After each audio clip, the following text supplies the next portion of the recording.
Alors, nous allons vous montrer rapidement comment fonctionnent les différents boutons de l'humidimètre Smart Sensor AR991. Ici, nous avons 5 boutons. Il y a le premier bouton qui est le bouton d'allumage, c'est ça. Donc, vous mettez au moins pendant 2 secondes. Quand l'écran est en phase low, ça veut dire que l'écran est prêt à faire une lecture. Donc, vous voyez également l'autre bouton qui est là, qui est le bouton de variété. Vous voyez, les variétés vont de 1 jusqu'à 13. On n'a pas dit qu'il y a le riz, on a wave, qui est le blé, on a corn, qui est le maïs, on a barley, on a rice, etc. etc.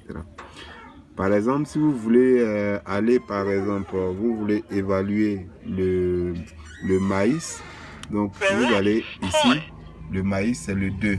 Donc vous voyez que l'indicateur est sur les 2, ça veut dire que vous pouvez évaluer le taux d'humidité dans le maïs.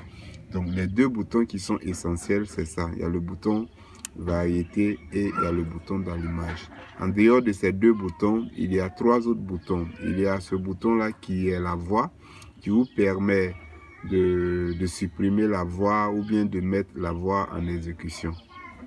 Ici, ça c'est le bouton d'ajustement.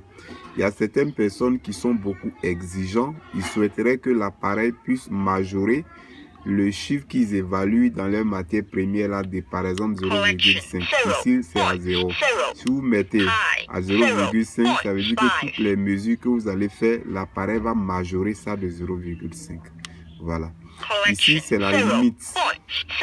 Par exemple, la limite standard est sur 10. Quand vous prenez par exemple le maïs, pour que le maïs soit bien pour la fabrication, le taux d'humidité ne doit pas dépasser 15 pour une bonne fabrication. À 16, 17, 18, ce sont les taux d'humidité à risque.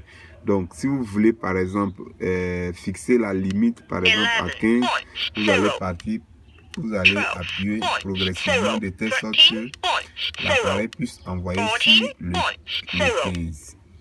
Ici par exemple vous êtes sur le 15 et là vous allez travailler au niveau de la voix. Vous allez demander à la machine lorsque le taux d'humidité est supérieur à 15 qu'ils vous le disent, mais généralement c'est en anglais.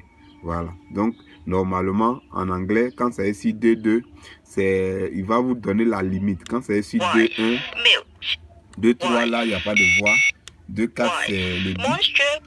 2,1 c'est la lecture du taux d'humidité qui s'affiche sur l'écran.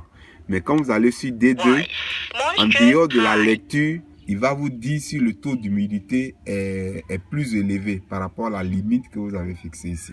Voilà, donc c'est comme ça que ça fonctionne. Donc quand ça est sur le 2 et que ça est sur le lot, vous pouvez maintenant insérer la sonde à l'intérieur du sac et ça va afficher le taux d'humidité sur l'écran.